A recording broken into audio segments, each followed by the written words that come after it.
Good morning, everyone. This is Myla, and my report is all about vision and mission. As we start, let me share to you the 10 reasons why vision is important. First, vision clarifies direction. A critical question that every church and parachurch ministry must ask and revisit at least once a year is a directional question. Like, where are we going? Or better, where does God want us to go? The answer is both the ministry's mission and vision. Mission determines what the direction is, while the vision in particular concerns what that direction looks like. It is important that the leaders, such as pastor and the congregation, both know and see the future of the ministries. Second, vision invites unity. Scripture places great emphasis on the importance of unity among God's people. Indeed, God has sprinkled message on unity throughout the Bible, which is also found in Psalm 133 verse 1 and Romans 15 verse 5. An institutional vision is one of the critical components of unity in the ministry. The vision affects at least two areas of organizational unity. First, the first area of unity is in the recruitment of ministry personnel. A vision signals to all who desire to be part of the ministry precisely where the ministry is going. It is a portrait of the ministry's future. This gives potential participants an opportunity to both examine and determine their own potential vision in light of their gifts, passion, temperaments, talent, and abilities. The second area of unity is in the retention of ministry personnel. When there is a common vision, there will usually be harmony on the ministry team. A good ministry team consists of richly gifted people with diverse personalities who make significant but different contribution to the ministry. That is why wise leader will recruit staff members who have strong gifts in areas where the leaders is less gifted. The third reasons why vision is important is it facilitates function. A characteristic of many ministries today is that they do not know what they are supposed to be doing. Others have strayed, having chosen maintenance over mission. A question that every ministry must regularly ask and revisit is the functional question, like, what are we supposed to be doing? Your vision as well as the mission answers this question. What the vision does uniquely for the ministry is to paint a portrait of what God intends for the ministry to accomplish so that all can see it. Fourth, vision enhances leadership. A question on the minds of many in the ministry is, where are the leaders? North America Christianity is facing a time in its history when many older leaders who have served well in the church at home and on the mission field are reaching retirement age. The question thus becomes, who will replace them? The answer is today's generation and that of tomorrow. But what is essential to this new leadership? What will mark them and others as leaders? One answer is vision. Developing a vision and then living it vigorously and authentically are essential elements of leadership. The author defined a godly leader as a godly servant who knows and sees where he or she is going and has followers. Fifth, it prompts passion. Vision and passion work hand in hand. While vision is a seeing word that involves what leaders see in their heads, passion is a feeling word that involves their emotions, what they feel in their hearts. A compelling, clear vision fuels passion. When leaders get a vision from God and they see what their church could be and what He has in mind for the ministry, something marvelous happens. That vision most often results in a virile, infectious sense of passion. People not only know and see what they are supposed to be doing, but they can feel it as well. And if enough people catch this vision and experience this passion, it is possible that the ministry can recreate itself to become more effective in mission.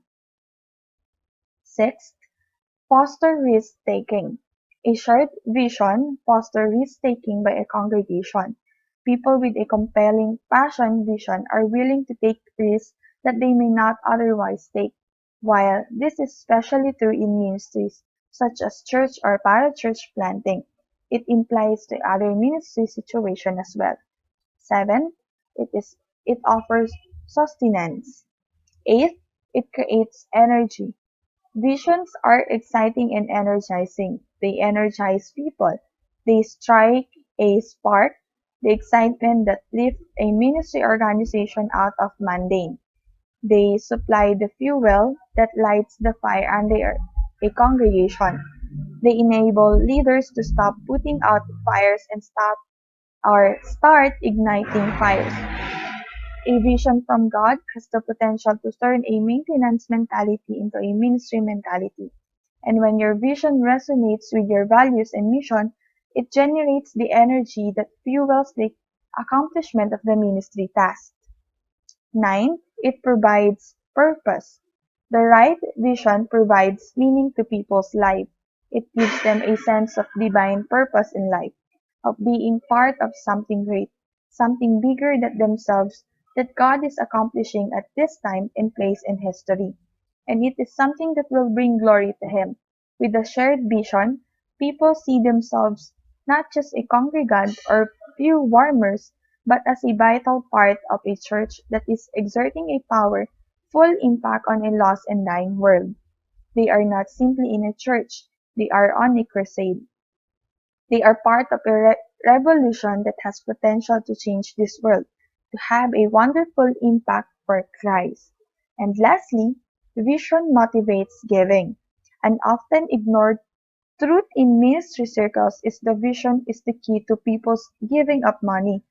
Many organizations attempt to raise funds by appealing to their constituency on the basis of need, not vision. The problem is that most people are motivated to give to meet need. If need motivated giving, then most people would be givers and most ministries would not have any financial shortage. Wise donors view giving as a serious investment of God's money. Many donors view giving ministries that constantly appeal primarily on the basis of need, much the same as investing in an organization that is in the red. Chapter 2. The definition of vision. Before we proceed to the definition of vision, let's proceed to what vision is not. Several terms such as dream, goal, objective, purpose, and mission are used synonymously with vision, but they are not the same thing. Vision is not a dream. Dream and vision may be used synonymously, but in fact, a dream is much broader than a vision. Often, the envisioning process begins with a dream. Dreams initiate or fuel visions. Indeed, most great visions are product of people who dream great dreams. Second, vision is not goals and objectives. Two terms often equated with visions are goal and objectives. There are several differences here. Goals and objectives are cold and abstract things that do not warm the heart. Vision, however, is warm and concrete and has potential to melt the coldest heart. Just as a dream precedes in a vision, so a vision precedes goals and objectives. Third, a vision is not a purpose. Most often purpose answers the question why. Vision answers the question what. Whether or not there is a difference between or depends on how a ministry answers these two questions. The reason a ministry exists may be the same as or different from what ministry seeks to accomplish for Christ. Fourth, a vision is not a mission. A fifth term that is confused with vision is mission. The two terms are different ways. Ministry's vision is a statement of where it is going, whereas its vision is a picture or snapshot of the same. Primarily, the vision affects planning the organization future, while the vision affects the communication of that future. The purpose of mission is to inform people as to where the ministry is going, while vision is to inspire them to get there. Now let's proceed to the definition of vision. So what is vision? Vision as clear and challenging picture of the future of a ministry as you believe that it can and must be. This definition has six important facets. First, a vision is clear. You must not expect people to act on information they do not understand. A well-developed vision statement has the potential to accomplish a number of important spiritual objectives. It accomplishes nothing unless it is clear and easily understood. Second, a vision is challenging. The problem for most ministry vision is that once they are conceived and born, they face quick, untimely death and are quietly buried in some vision graveyard. If people are not challenged by the vision, there really is no vision. It is difficult for a group of people to develop a challenging vision, and it is best that primary leaders of ministries be the pioneers who initially walk through the envisioning process. Third, a vision is a mental picture. Vision, seeing words, a good vision proves the imagination in such a way that it conjures up visual representation in the mind. Fourth, a vision in the future of the ministry. Vision always casts in terms of the future. It is mental picture of what tomorrow will look like. It is a view of ministry's future and its exciting possibilities. Visionary leaders spend a large proportion of time thinking about and living in the future. In doing so, they largely determine their future. By cultivating institutional visions, leaders have a vital part in inventing and influencing the future ministry of their ministry. They know precisely the kind of ministry they want and where they are going with the ministry, and they press on toward the accomplishment of their goal. Fifth, a vision can be. A good vision has potential.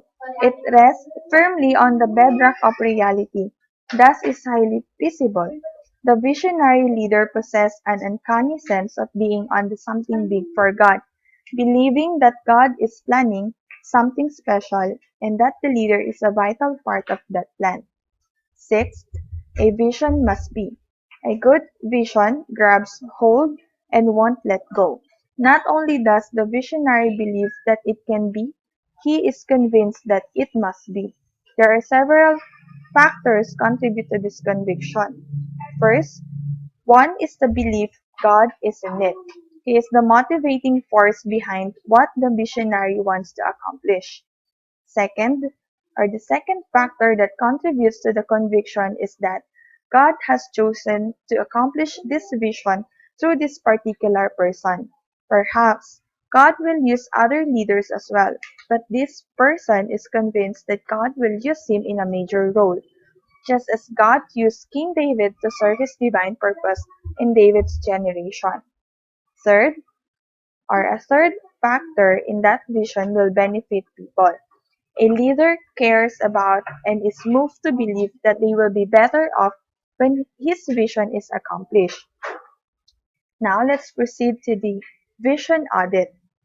We can use the definition of vision to audit our vision and determine if it meets the criteria of a good vision statement. As you develop your vision and then later revisit that vision, ask the following questions. First, is my vision clear? Or do the people in my understand it? Second, is it challenging? Does it move my people to action? Third, does it create a picture? Can they see it in their head? Fourth, is it future-oriented? Or does it present a picture of the ministry's future? Fifth, do I believe that it can be? Or is it feasible? Sixth, am I convinced that it must be? Or am I passionate about it? Chapter 3, The Vision Personnel. This chapter will answer the personal question. Who takes responsibility for developing the vision? Initially, the answer is the point person in the ministry. While that person does not develop the vision alone, he is responsible for guiding the process and making sure that there is a final product. But who are these leaders? What is their role? And who else should be involved in developing a vision? This chapter will answer all three questions.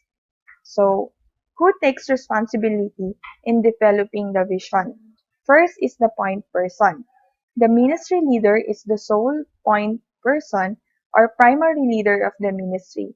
In the church, this person is the senior pastor, and in the parachurch, this individual goes by various titles such as president, general director, or so on. Here are the role of a point person. First, he is a single leader. The general leadership principle here is that where two or more relates together as a team for any period of time, one must stand out as the leader or head. From a practical perspective, all the participants in ministry or on a leadership team are not equal in their leadership abilities, knowledge, experience, reputation, training, and commitment. It is important that those with special leadership gifts and abilities take position of primary leadership in various organizations. Second, he must be a visionary leader. A church or parachurch ministry's vision begin with and is the primary responsibility of the point person. And this individual is benefited greatly if he or she is a visionary person. It takes a visionary leader to cultivate a profound, positive vision of the future. What are the characteristics of a visionary people? First, he or she is intuitive person. One characteristic that has surfaced among visionary leaders is a preference of relating to the world through intuition. When Mayers refers to sensing and intuition, she is discussing how people perceive or acquire information. She is referring to how we master finding out about things. She believes that people have the ability to use both the process and do use both, but prepare to use one more than the other. Second, he must be or she must be information collector. In addition to intuition, another characteristic of visionary type people is their ability to recognize, collect, and synthesize pertinent information from a variety of sources. In short, they are great information collectors. So, what does the point person do? First, is vision cultivator.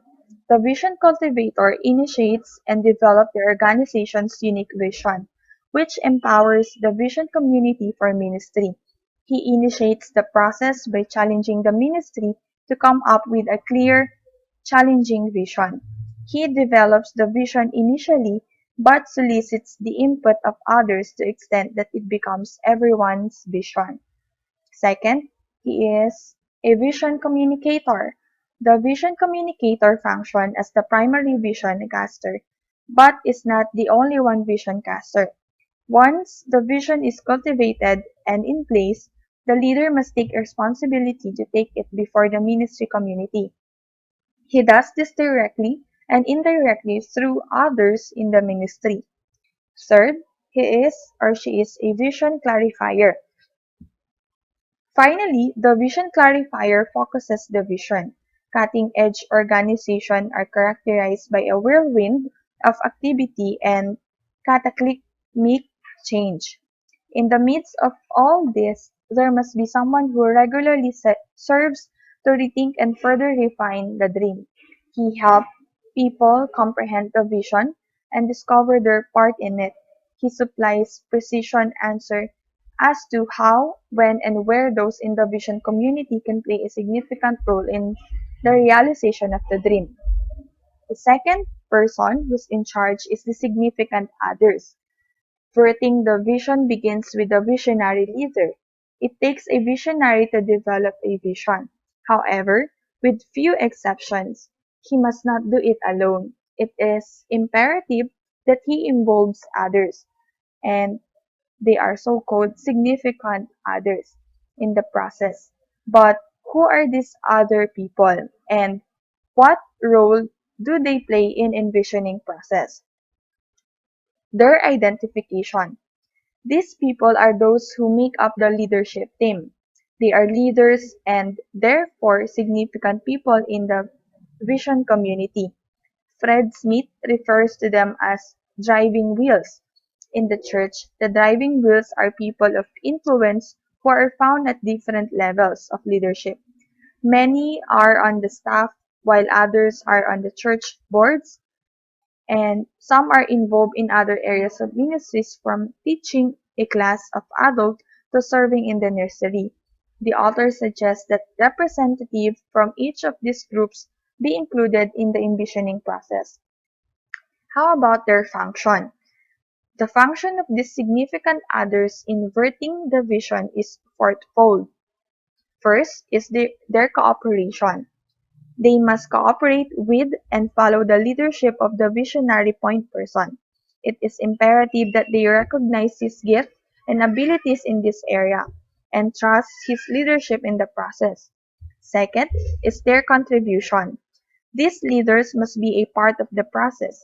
The ability to aid in birthing the vision will vary from person to person depending on such factors as whether they are intuitive or sensing type and their other God-given gifts and abilities. Obviously, some will make greater contribution than others. It is most important that this be recognized and that different individuals contribute in proportion to their abilities. So, third is support. The leadership team must rally in support of the vision. This involves far more than a simple vote in favor of the dream. They must get behind the effort. The kind of ownership needed at this point is enthusiastic support, backed up by personal commitment as manifest through individual involvement.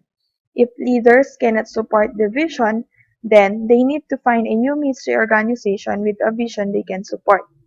Fourth is communication. Finally, the significant others need to be involved in casting the vision. This is not the exclusive role of the ministry leaders. The ministry community needs to hear the vision in many different ways, from as many different sources as possible. Chapter 4: The Vision Process. In this chapter, we will answer the question, how do you develop the vision? How can you custom design a unique vision for your ministry? By examining the vision birthing process, which consists of three stages, which is the conception, development, and birth. The conception of a dream. The birth process, whether it involves a child or a vision, begins at conception. The conception stage of a vision has at least two crucial phases, which are the initiation and expansion. The initiation phase. The dream is often initiated when the dreamer either recognizes untapped opportunities or becomes dissatisfied with the status quo. Both circumstances provide fertile soil for the visionary mind. Untapped opportunities. Most visionaries are quick to recognize untapped opportunities, as it is mentioned a while ago that they have uncanny ability to see things that other people missed. May or they can drive through the inner city and see disciples where others can see only poor lost people. They see places for potential Bible studies where others see only apartments. As they drive through their ministry communities, they see public and private schools, colleges and universities and military bases as potential mission fields located in the very backyards of their churches. Second is the dissatisfaction with status quo. Most often, however, leaders conceive a dream when they have a dissatisfaction with what is and a deep pressing desire for what they know could be. Few visionary leaders are satisfied with the status quo. For them, Maintaining the status quo equates maintaining ministry mediocrity. As a result, they are rather easy to spot in any organization, as they challenge the status quo. They quickly discover the organization's restrictive tradition and begin to question them by periodically asking, "Why are we doing?" or "What are we doing?" Naturally, they are given such unacceptable responses as, "We've always done it that way." Obviously, this tendency to challenge what is can get visionary leaders into trouble. Second phase is the expansion phase. While the dream is initiated most often by a dissatisfaction with the status quo, it expands as a result of the desire for a viable alternative. What can and must be. This signals the expansion phase. Visionary are not squeaky wheels. People other than visionaries may express deep dissatisfaction with what is. They too may be good at spotting critical unmet needs, inconsistencies, flies in the ministry's ointment. The problem is that they are often the organization's squeaky wheels, or people within and sometimes outside the organization who constantly find fault. Visionary leaders are completely different from squeaky wheels. The only things they have in common is an awareness of the flaws. However, visionaries may be characterized as opportunistic. They possess a keen sense of strategic opportunity in the midst of adversity. The source of the visionary's vision. There are two sources of vision. First is God. The ultimate source of vision is God. The vision of Moses and Nehemiah had their source in God. Moses writes that God supplied the mission that birthed his dream from the midst of a burning bush. Nehemiah acknowledged that his vision came from God when he described his dreams as what my God was putting into my mind to do for Jerusalem. As one goes through the vision process, somewhere between the initiation and the expansion phase, God implants the dreams in the womb of the mind. This implantation of the dream, which ultimately leads to the vision, may take place directly or indirectly. The second source is indirectly through reading, listening, and other experiences. In light of this, wise leaders must excel as readers and listeners and those who benefit from practical experience. In particular, they should read, listen to, and seek experience with those who think of new ideas, new images, and new paradigm. And next, the development of your vision. There are several methods and combinations thereof for developing your vision and your statement of it. First is the general method. Consists of 6 steps, which is first, envisioning prayer. Envisioning prayer is not prayer for a ministry organization in general, rather it is specifically concerned the ministry vision. This prayer is for such specific things as vision wisdom, insights, the vision community, and visionary leadership. Envisioning prayer is intentional. It must not be a haphazard, spur of the moment kind of thing. Instead, visionary leaders often set aside regular times for envisioning prayer. Second is thinking big. Small vision do not motivate. Someone has said, "Make no small plans, for they have not the power to steer the soul of men." Indeed, most successful vision statements are big vision statements. Is your vision big enough? But how can the dreamer know if his vision is big enough? Several factors can help in assessing the size of the vision.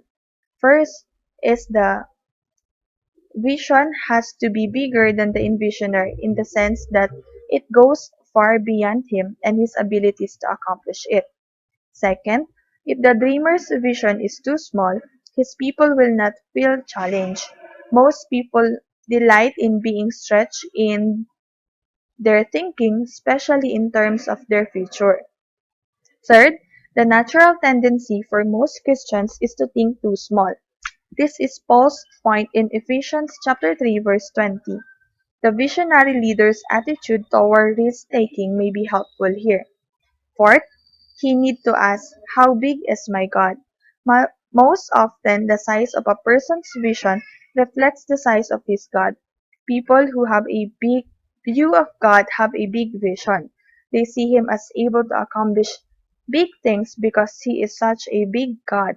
And of course, the opposite is true as well. How to increase the size of your vision?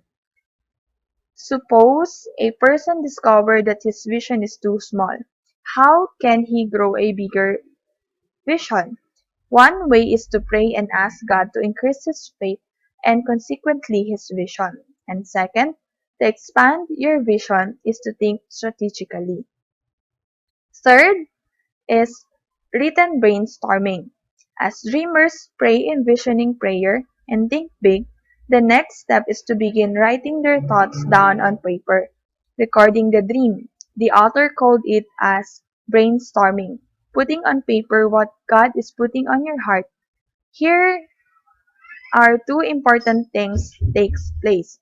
First, collecting, and second is recording, or recording the content of the dream. This has several advantages. As God brings envisioning ideas to mind, they need to be put on paper before they are forgotten. Fourth, determining the content. While creativity while creative people never cease to brainstorming, they do come to a point when it is time to organize the collected information. The fourth step in the development of the vision, this provides a skeleton later to be fleshed out with more information. The bones of the skeleton are the content found in good vision statement. What are those contents?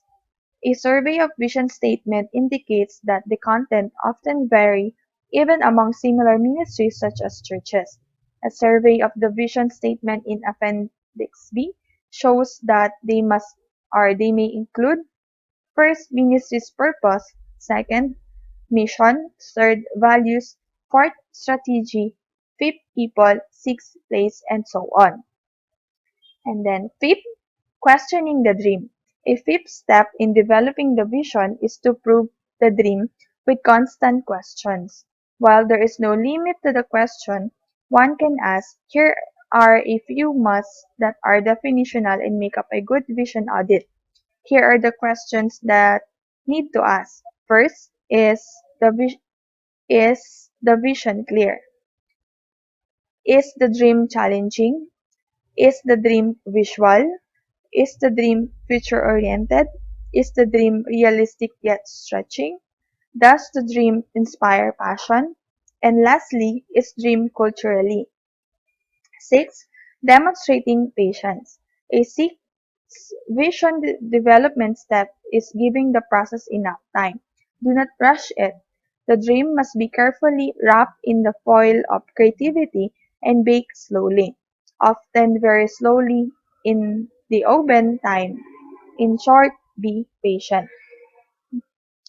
The second method for developing a vision that will include some of the aspects of the general method above is the expansion of your mission statement. This assumes, of course, that you have a ministry mission statement. In strategic thinking and acting process, the author recommends not only that all ministries develop a mission statement, but that they develop it prior to the vision statement. Consequently, the development of the vision statement begins with that vision statement, and the process can take several approaches. One approach is to walk the mission statement through 6 steps of the general method that mentioned a while ago.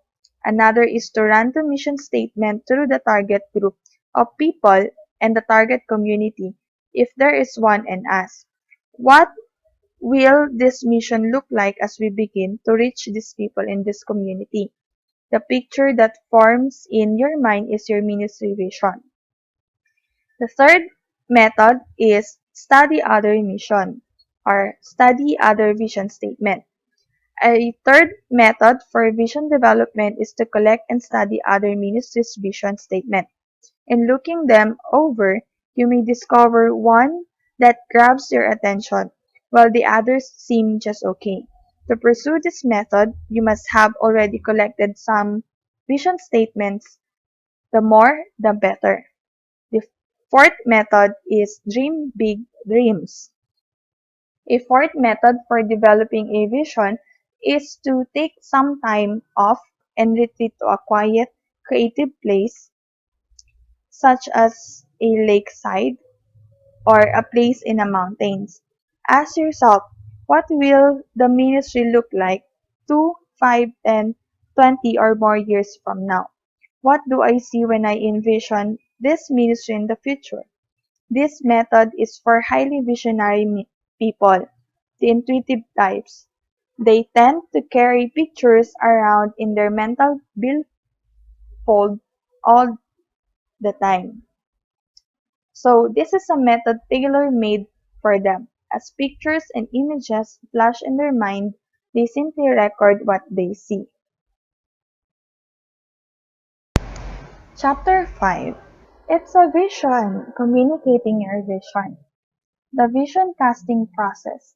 Communicating the news of a profound, significant vision for the future of a ministry involves a sender, a message, and a receiver. These are basic to any communication process and vital to the ultimate realization of any goal, mission, or vision. It is important for the leaders of a ministry organization to think through these three aspects of conveying their unique vision before they actually begin the process. The vision casters or the sender. The first step before announcing any vision is to determine who will take the responsibility for casting and conveying the vision. This should be the responsibility of everyone who is a part of the ministry, which is the primary leader, other leaders, and followers. The primary leader is the one who has primary responsibility in conveying the vision. He is the point person of the organization, and by virtue of the position, most likely he is the primary spokesperson. In the parachurch organization, this person is often the president or the founder of the ministry. In most churches, it is the senior pastor or the pastor. Second, second vision casters is the other leaders. The other conveyors of the vision are the other primary and secondary leaders, whether they are hired, as in some parachurch situations, or volunteers such as the elder board of a church, if they are also called as significant others. Their role is to follow the visionary's leadership, aid in developing the dream, rally support behind it, and pass it on to as many people as possible. Third, the followers. Finally, it is important that those who are followers in the ministry be vision casters. These people are the employees or volunteer workers in the parachurch and the members and regular attendees in the church. The message, the next step that is basic to any communication process, is a determination of the message. The leader must have a message. Of course, that message for the visionary leader is the vision. The content of the vision for Christian ministry have already been discussed in the previous chapter, which are the purpose, values, strategy, and location. The purpose of this section is not to reiterate the content of the vision, but to represent two other key factors that affect the communication of the vision message, which are the comprehension. The first factor in effective communication is the comprehension of the vision. The question is, do people understand the dream? The visionary leader can capitalize on every conceivable opportunity to convey the vision. But if no one understands the vision, then, as far as the ministry is concerned, there is no vision. Certainly, a concise, well-worded vision statement greatly affects the clarity of the vision. One is the necessity of presenting the vision within the context of a critical deficiency or problem with the status quo. Most commonly, this is the main thing that inspired the visionary to cultivate the vision in the first place. Another context in which to present the vision is that of an untapped, unexploited spiritual opportunity. Sometimes this figures in the initial development of the vision. Thus, it would serve well in conveying the mission to a ministry community. In a speech or sermon, the vision is presented in the context of the opportunity that motivates and catalyzes people to action. Second is the credibility. The second key factor that affects the communication of the vision message is the credibility of the vision. The first factor asks, do they understand it? The second asks, do they believe in it? Any mission vision have credibility if people are to believe in and commit themselves to it. Here are the three elements that can contribute to a credible, acceptable vision message. First is the visionary performance. People want to know the track record of the visionary leader. This consists of such features as God's evident blessing on a person's life and ministry, prior ministry success, strong gifts and abilities, strong communication skills, personal dedication to the cause, and a commitment to biblical values. Does the leader show extraordinary ability in any or most of these areas? The presence of strong gifts or abilities also conveys credibility, especially in the area of Christian leadership. There are great need today for men and women with leadership expertise who can direct ministries with sustained excellence. This is because a vacuum created by the retirement of many older leaders has not yet been filled by a younger generation of leadership. Consequently, if a person has demonstrated strong leadership gifts and abilities, he or she is given high marks on the report card of credibility. The second is the content vision.